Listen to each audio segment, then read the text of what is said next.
Good evening and welcome to this, the seventh annual Robbins Lecture, which is one of the highlights of the International Center for Moral Injury's academic year. I want to extend that word of welcome to all of you, of course, who are joining us online, wherever you are in the world, as well as those of us in person here in Leach Hall at St. John's College, who are our physical hosts for this evening. My name is Brian Powers. I am the Executive Director of the International Center for Moral Injury, or the ICMI. I'm excited to be joined by the Reverend Dr. Aaron Fuller, who in just a few moments will give our lecture this evening titled Church or Chaplain, Nurturing Faith in a Time of Conflict and Moral Injury. If this is your first event with us, I should just note that the ICMI is committed to producing and receiving new scholarship on moral injury, facilitating new research by building networks of academic scholars, military members, chaplains, clergy, and others with knowledge of and experience with moral injury. The ICMI seeks to create and develop resources for counselors, caregivers, churches, and faith organizations caring for morally injured individuals. And each of these things serves the center's ultimate goal of increasing an understanding of the causes and impacts of moral injury and facilitating increased care for those experiencing it. Lastly, let me just note that as with so much of this research on moral injury, certain aspects of the conversation may evoke quite intense reactions within us.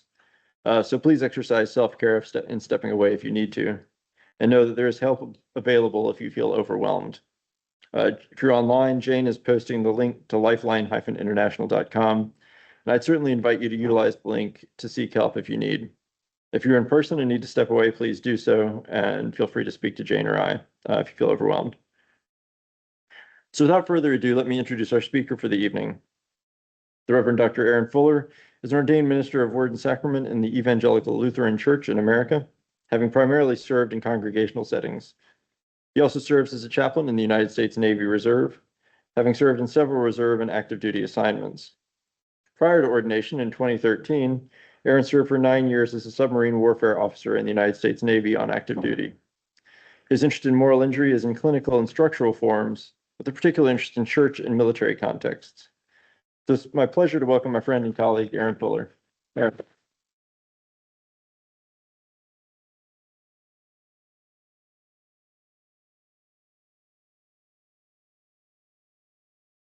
Well, thank you for that kind introduction, Brian. And I'm so grateful for all of your attendance here in person or online.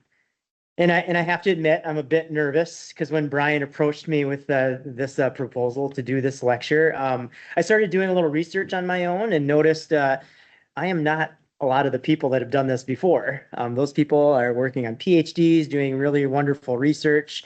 And so I think some of my insecurities prompted me to ask Brian. So I'm like, so why are you asking me? And he goes, well, Stephen has mentioned your name a couple times. It's come up a number of times.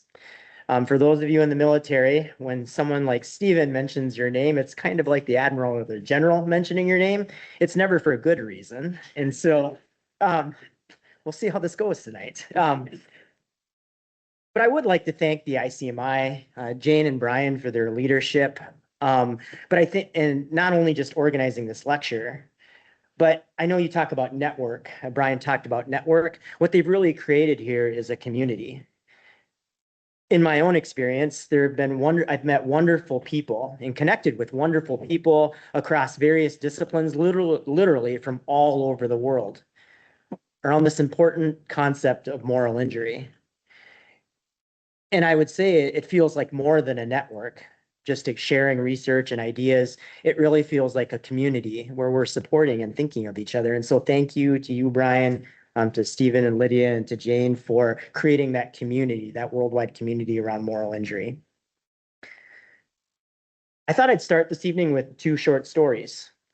The first one is from my time as a Navy chaplain. And so during the COVID-19 pandemic, Navy chaplains were tasked with conducting interviews for those that wanted to get an exemption from taking the vaccine based on religious reasons.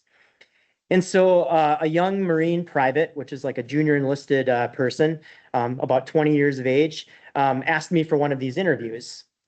Before that interview, he sent me an email and provided me this letter from his civilian pastor. And it attested to his very sincere and strong Christian beliefs, and that really we should grant his request. On the day of the interview, I asked him a standard question, and that is, how long have you known this pastor? And how long have you been part of this church? And the Marine private replied, well, I've never been to the church, chaps. I found it online. It looked pretty interesting. I emailed the pastor and he sent me this letter. Somewhat shocked, and before I could figure out a response to that, he says to me, so are you going to grant my request or not, or do I need to find another chaplain to do it? The second experience occurred while I was giving a sermon during a chapel for some teenagers at a Lutheran high school. After the service, the chapel service, these 4 teenage boys approached me and they said they wanted to ask me a question. Now, strangely, they never really asked a question. Instead, they were challenging the premise of my sermon, which was they felt that I had painted God as soft and weak, and that God has no need for human beings. What piqued my interest in their conversation or their comments was that they cited a number of theological doctrines. And so I engaged them in dialogue, and we reached a point where I asked them, I said, well, so do you think that love and compassion are important characteristics of like who God is? And the 4 boys gave me a strange look. And then one of them said, I wouldn't go that far. That seems like a bit of a stretch. Wasn't really sure how to respond. And so I did kind of the polite thing and I commented them on their knowledge of theology and I asked them who their favorite theologians were. And one of them responded to me, well, you know, all the popular ones. You can find their videos online. You can go look this up, Pastor. Conflict and division are nothing new. And they're certainly not unique to our time and place. Every generation has had to deal with their own conflict and division. But yet there's something that feels different about ours today. But what is different? I think it has something to do with people's existing attitudes towards relationships, communities, and societies. Spaces where we usually experience security, respect, and trust are now deeply fractured, and they carry the likelihood of harm, or at least that's what people feel. Despite the abundance of research and work in the humanities and sciences explaining why this is occurring, I don't know if they really answer our deeper questions. Questions such as, is it even possible or safe to trust anyone? What's wrong with those people? How did empathy ever become toxic? And how did we arrive at this point in time and in this place in the world? And will things ever improve? These questions arising from our experience raise an awareness that something is wrong and something is missing. This awareness points to the presence of moral suffering, including moral injury. Dr. Michael Yandel, good friend and colleague, defines moral injury as negative revelation. He describes it as a despair of the world and oneself. And I'll be engaging with Yandel's work this evening, not to appropriate his experience to ours, but rather because he provides a helpful framework for identifying what is wrong and what is missing from our collective experience in conflict and division. His work invites us to understand moral injury in a way that standard definitions do not, namely, as an experience as part of the world with others, rather than one confined to processing inner beliefs and emotions apart and in isolation from it. With that said, I offer you a bit of a disclaimer. I'm a pastor and a chaplain, and so my focus tonight is perhaps more practical. What I hope to demonstrate, on one hand, is that understandings of moral injury are not simply confined to specific contexts. Rather, Yandel and others' work serve as crucial frameworks for addressing some of the deepest questions in our own context and how we can work together to address them. For people who, in my line of work, in ministry, we can apply them in ways that help us better understand what is happening in our world and why it is happening. I'm also interested in the role that religious faith and faith communities play and what they can offer people in this time. Yet we also need to acknowledge the challenges facing the church, that call into question whether it can offer people what they really need right now, specifically pertaining to moral injury. To overcome today's conflicts and divisions, the question is, does the world need a church or a chaplain? British American author Richard Reeves describes issues facing boys and men in their experience as pathologization and weaponization. And while I don't share Reeves's belief or concern that these are tied to specific political ideologies, I think his thought here helps us map two ways that moral injuries are fueling today's conflict and division. At last year's Robbins lecture, Asala Keteshe introduced the concept of weaponization, where collective moral injuries are exploited by the Russian mercenary Wagner Group to gain social, economic, and political control across the African continent. And if you haven't viewed that lecture, I really encourage you to do so. She's really discovered something I think that's really important globally, not just within her context. Strategies of weaponization amplify people's feelings of betrayal, particularly over what has been lost. A nostalgic past where times were perhaps better. The morally injured are victims who have been wronged, or what Joseph Winnicke-Leiden describes as an aggrieved victim status. By heightening these narratives of victimhood and loss, it allows exploiters to conceal their agendas while portraying themselves as healers and saviors who can restore agency to the morally injured. Exploiters are able to gain people's loyalty, build toxic cohesion around extremist ideologies that sound like solutions, and they legitimize violence in the pursuit of imposing these ideologies on others.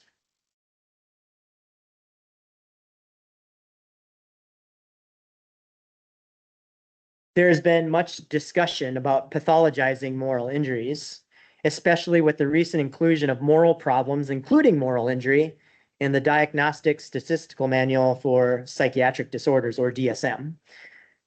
While much of that discussion is focused on implications for clinical diagnoses and research and individual treatment, I'd like to comment on its broader social impact.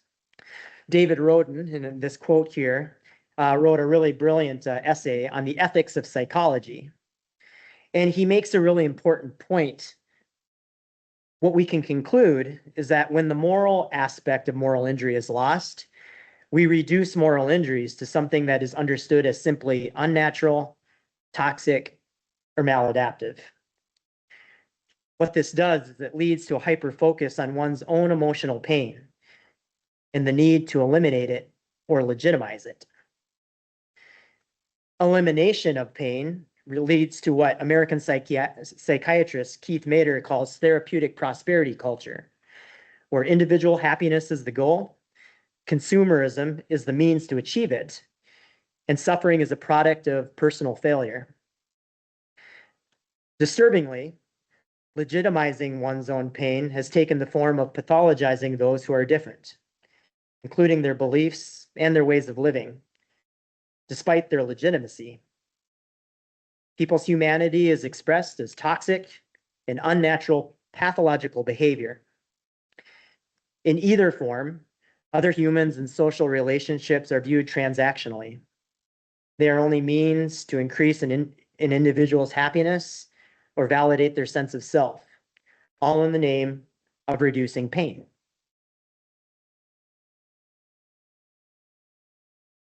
Well, we might summarize weaponization as something that happens to us, and pathologization as something that we do to ourselves or maybe do to others.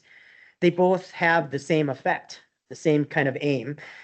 They amplify the injury while marginalizing, if not eliminating, the moral aspect of moral injuries.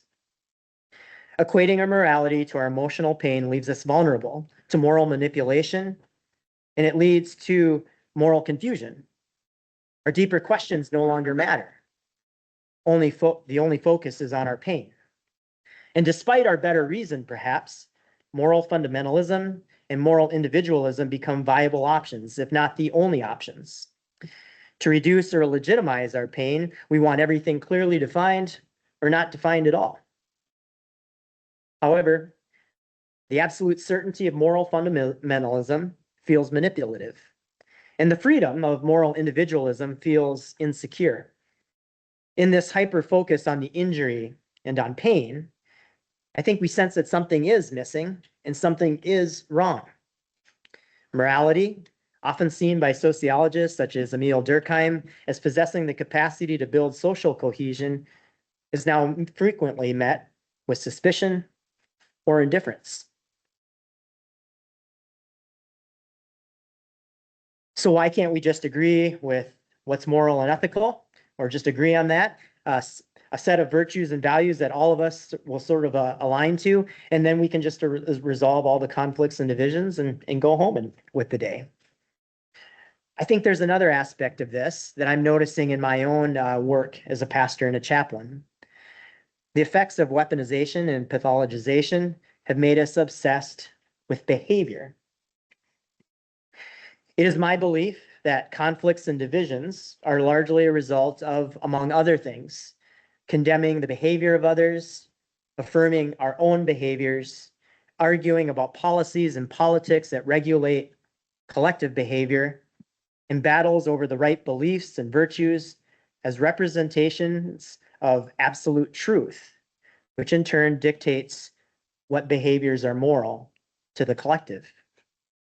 Said another way, we become collectively obsessed with being good. But isn't being good the point? Shouldn't we be concerned with doing what's right and what's just and what's fair, doing what's moral, and encouraging others to do the same? Yes, but I think also we need to examine the motivations and agendas behind doing the right thing more closely. Not just our own, but those we are being pressured by others to accept.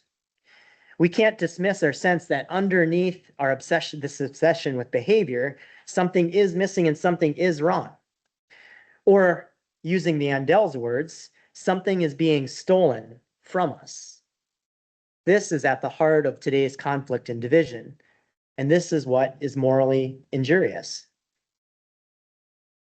And I think this is where Yandel's articulation of moral injury as negative revelation is helpful. Our obsession with behavior, Yandel would call it anti-life, or more specifically, anti-life posing as life. In other words, being good is not the same as goodness. And weaponization and pathologization are tools that lead us to believe this lie. I think Yandel would say that anti-life gets us believing that conflict and division and all of their byproducts are morally justified. They lead to goodness, and in extreme cases, they are forms of goodness. In Yandel's experience, no amount of assurance that his actions were right or justified resolved his despair that goodness was absent from his experience, and nor could his actions or the justification of them by rules or strategic national objectives or military objectives could be a substitute for actual goodness. Acknowledging moral injury as negative revelation is to acknowledge that this is not true, and it is an assault on goodness itself. Well, what is goodness then? Following Yandel, I don't think it's something that we can just simply define. Instead, goodness is something that we experience. Goodness is something that we feel in our relationships and our experiences with others, from our most intimate relationships in our lives to a friendly exchange we have with a waiter who serves our food at a restaurant. Goodness, rather than something that's produced, is something that just shows up in our experience, mysterious, unannounced, and often difficult to put into any words.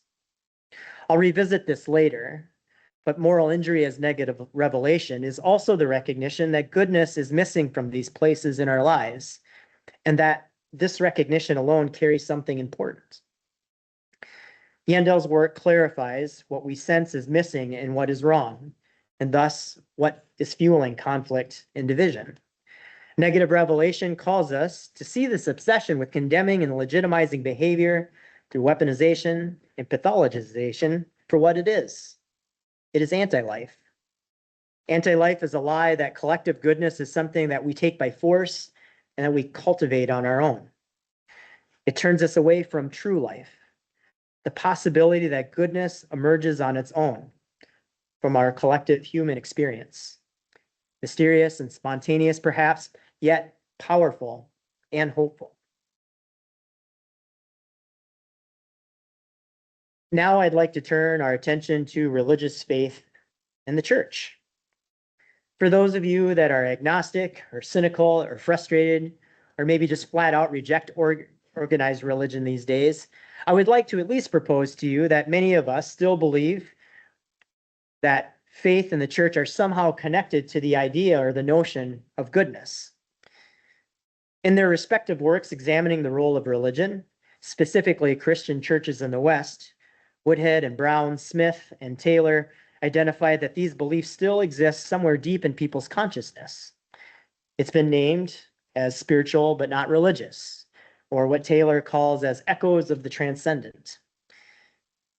I think this is why people still come to church at significant moments, Christmas and Easter, weddings and funerals, even when they don't warm a pew otherwise. At its best, the church is still a place where people believe they can experience a goodness that they might not otherwise cultivate on their own. Their findings, however, suggest that people no longer believe that the church is trying to be its best. Conflict and division seem to exist within its walls and over every topic imaginable. Worship styles, doctrine, growth strategies, and polity, just to name a few. There's also the church's insistence on its importance to an external world that finds the church's ways somewhat weird, useless, and what Smith calls obsolete. The church has become more of a novelty than a necessity in everyday life. Smith describes people's feelings about organized religion in this way. It's like an old vinyl record player. It's nostalgically preferred by few. It's questionably better than the music that we stream on our phones. But mostly to people, it's not a very practical day to enjoy and listen to music today. Yet, all of these writers and researchers claim that something is missing from and something is wrong with the way that the church is carrying out its mission and ministry. Turning again to Yandell, he gives a very concise illustration out of his own experience that I think applies to the church today. Yandell writes, anti-life equals ideas about people minus the people. Life equals people. The church, responding to internal and external pressures, I believe, has become just as obsessed with people's behaviors rather than people themselves. Deep within its institutional culture, the church is engaged in its own forms of weaponization and pathologization to legitimize itself, alleviate its anxiety, and to advance its own efforts. This in turn causes moral injuries, that show up as negative revelation. Specifically, declining participation and membership in the church. What is wrong and what is missing is the fact that the sanctuaries are empty. The people the church claims it cares about are missing. Furthermore, when we consider the disturbing effects caused by weaponizing and pathologizing moral injuries, as discussed earlier, we should also be concerned with how this affects the hearts and minds of those faithful who remain part of the church, including its leaders.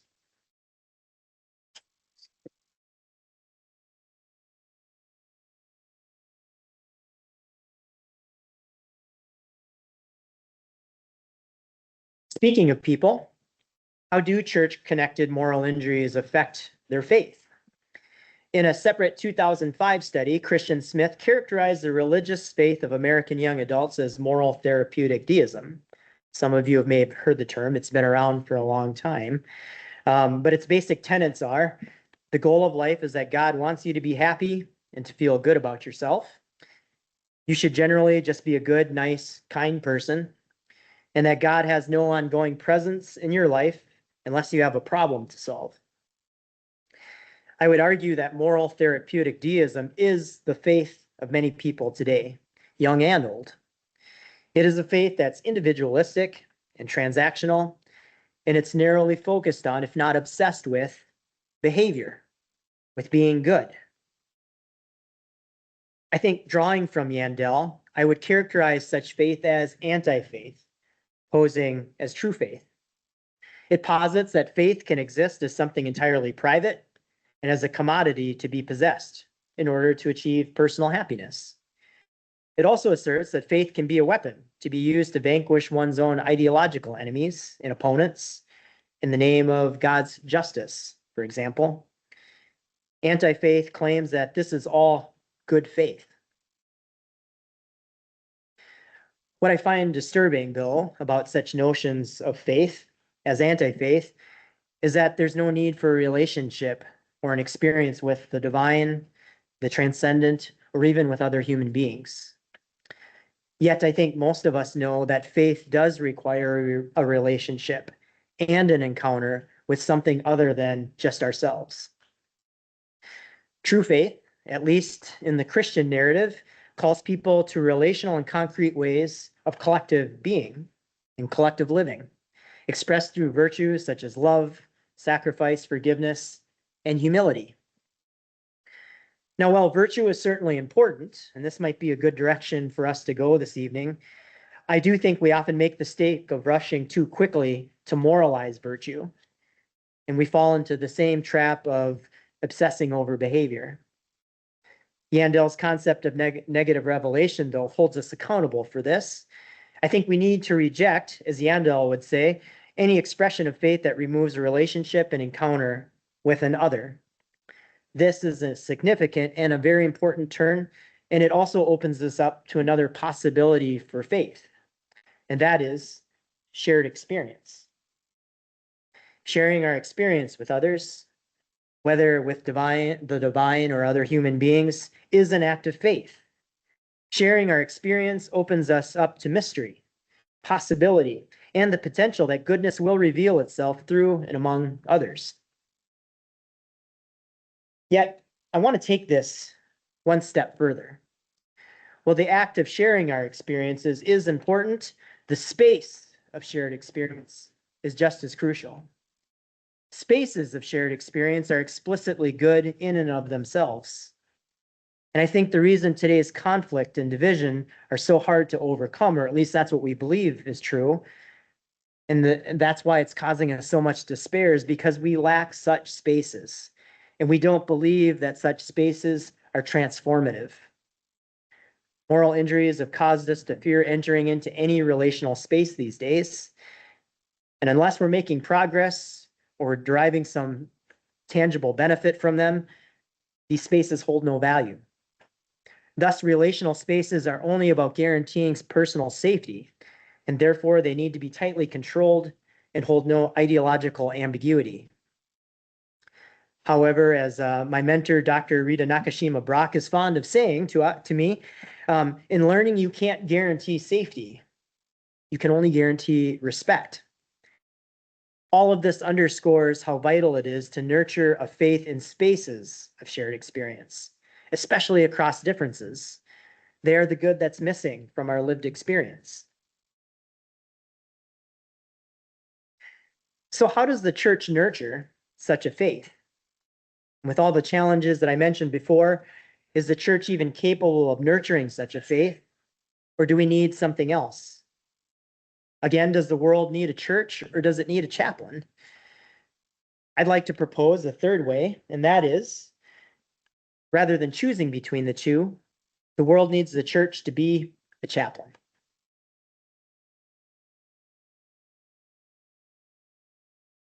Traditionally, chaplaincy has been described as a ministry of presence, meeting people where they're at, a ministry outside the walls of the church, and specialized pastoral care. Professional definitions suggest that chaplaincy contributes to human flourishing and positive coping by supporting individuals' religious and spiritual beliefs rather than those of a particular faith tradition.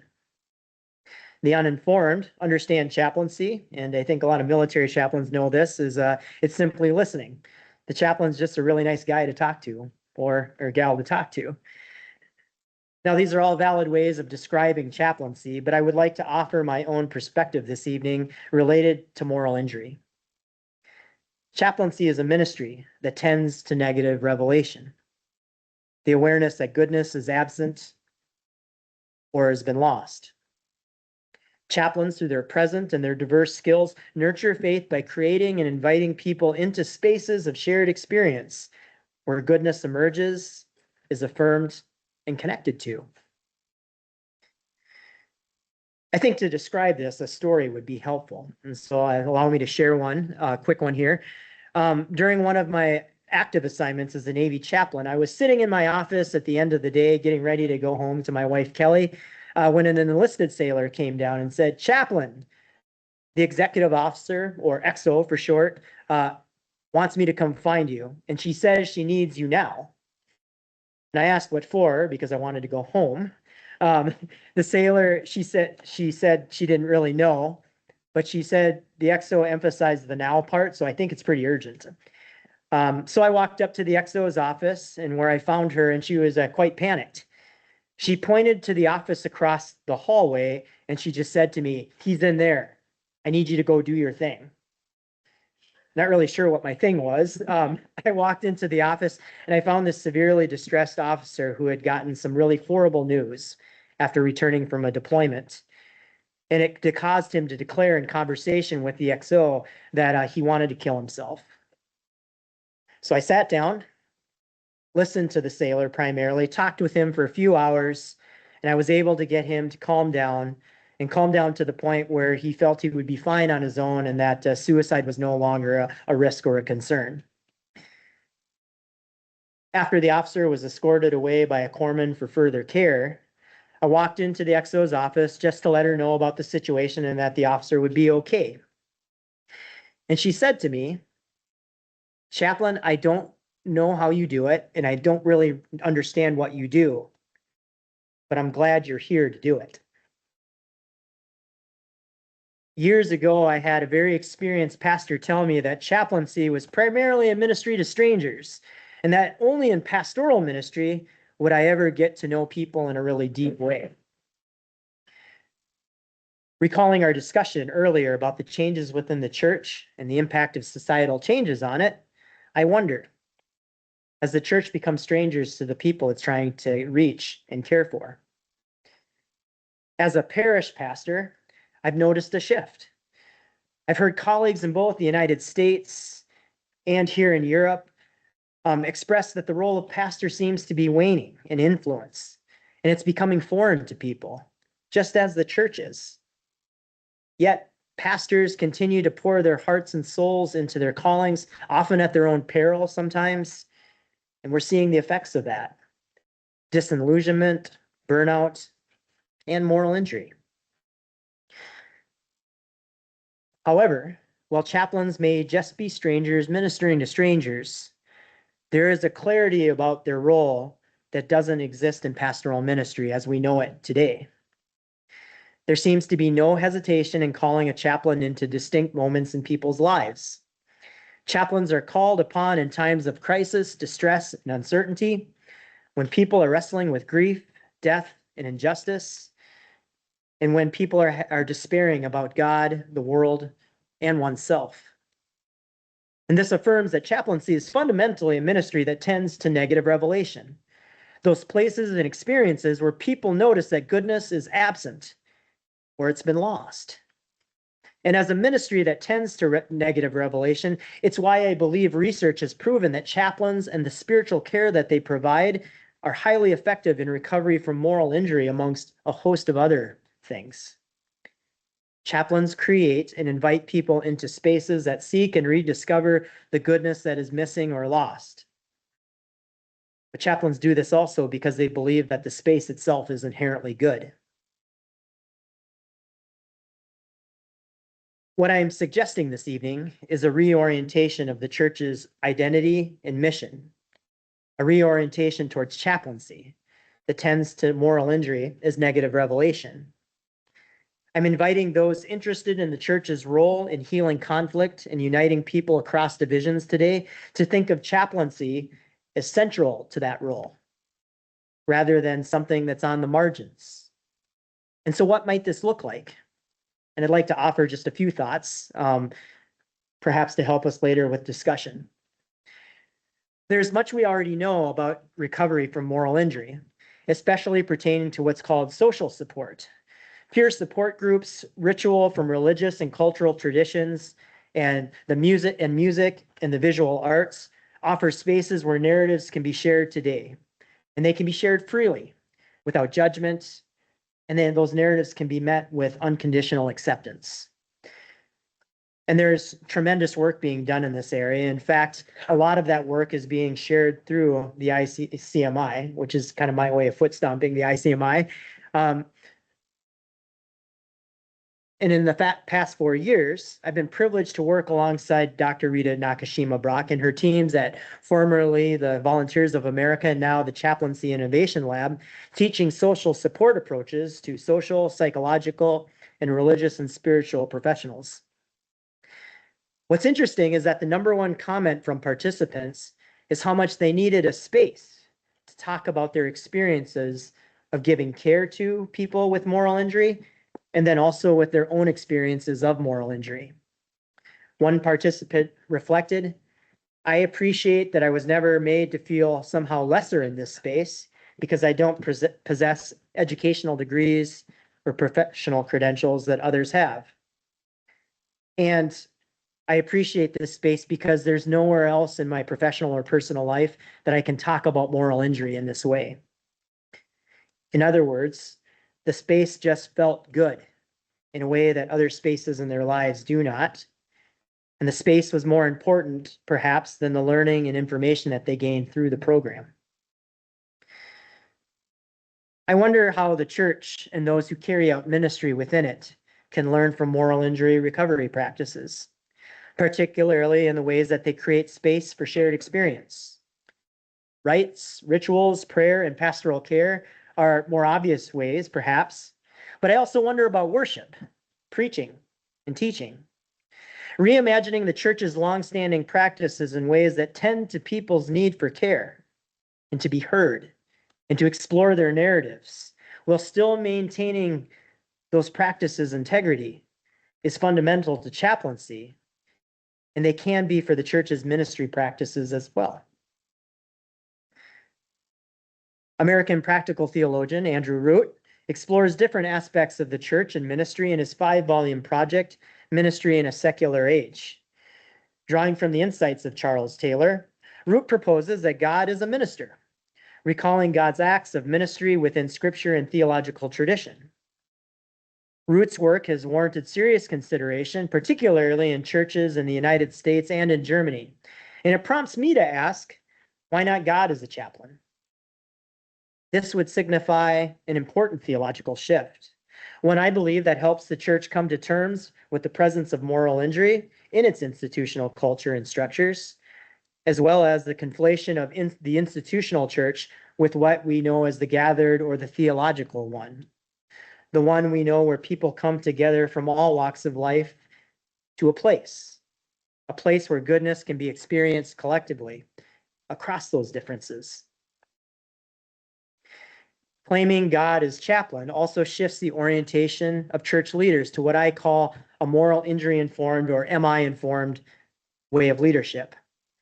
It provides a unique opportunity for leaders to move beyond being maintainers of institutional religious life to a public ministry that integrates the moral and injury aspects of moral injury into their ministry. Chaplains, as advisors in institutional settings, draw attention to betrayed trust and decreased cohesion and help create spaces for those issues to be resolved, but always resolved through the means that empower those that they serve. They're creating a space for community for those things to be restored.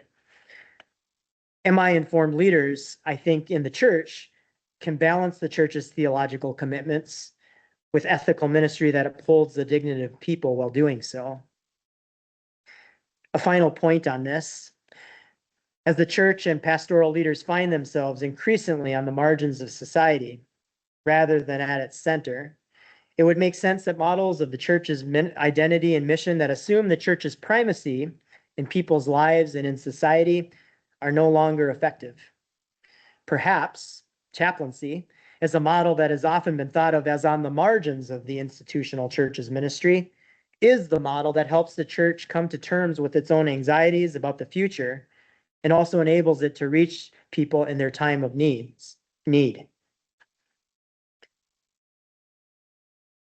Perhaps this is stating the obvious, but if the church is to serve as a chaplain, then it needs to have chaplains serving within it and advising its leaders.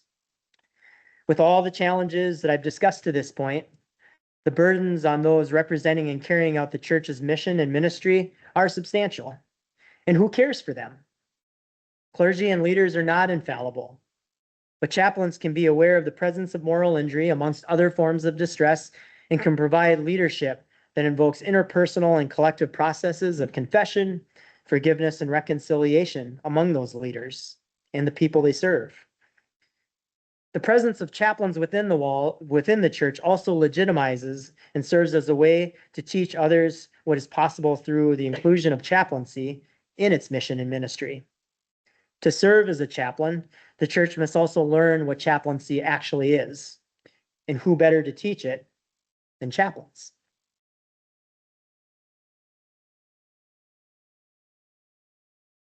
So my wife will smile at this, that any lecture that I give wouldn't be complete if I didn't mention two of my favorite things, and that is always a good quote and make a reference to my favorite sport, wrestling. Dr. Brock's words here summarize what I hope I've spent the better part of this evening trying to convey. Healing needs to be collective, and we need spaces to do that. That answer may seem simple, but realizing it isn't easy. And so wrestling, whether it's on a mat with a worthy opponent or facing deep conflict or division, it's never easy. Yet wrestling has taught me that it is often the most difficult thing that leads to the most good. And so as we think about division and conflict today, there is a promise in wrestling with moral injuries together, that it will lead to something good. And just as the story in Scripture talks about, the story of Jacob and the angel wrestling through the night, when we wrestle with things like moral injury, we will be blessed collectively. It's the concept of moral injury that helps us understand what is happening in our interpersonal relationships, in our communities, and in societies in a deeper way. It allows our collective moral voice to emerge. What we know is wrong, and what we know is missing. We can acknowledge someone's pain and their moral suffering unconditionally and with grace, even though we might fundamentally disagree with the reasoning behind that pain. In that space, perhaps we are all changed, and the ways that we think about each other are changed as well. Said another way, perhaps a grieved victim isn't a status that we claim, that in turn can be weaponized against us or become a pathology that then somehow gives us the permission to pathologize others. Instead, a grieved victim is an experience that we all share, connecting us in ways that transcend conflicts and divisions. As an experience that is shared, it can serve as a catalyst for healing and for unity. The church has always played a crucial role in creating spaces and cultivating faith in such spaces. That has been my belief. And when the church has been at its best in my life, that has been also my experience. I've experienced profound grace and acceptance in unexpected ways. And so for those of us who still believe, even in just a little bit, in the goodness of the church and in faith communities, I want to end tonight with a word of hope and a call. The church has been at its best when it is making a space for people to connect and experience goodness in the divine, the world, with others, and within themselves. In a time of conflict and division, and the collective feeling of despair as moral injuries arising out of them, when many are wondering what the church should be doing, may we be inspired, healed, and united in what the church has always been and what it can be when the world and its people have needed it the most. And that is a chaplain. Thank you.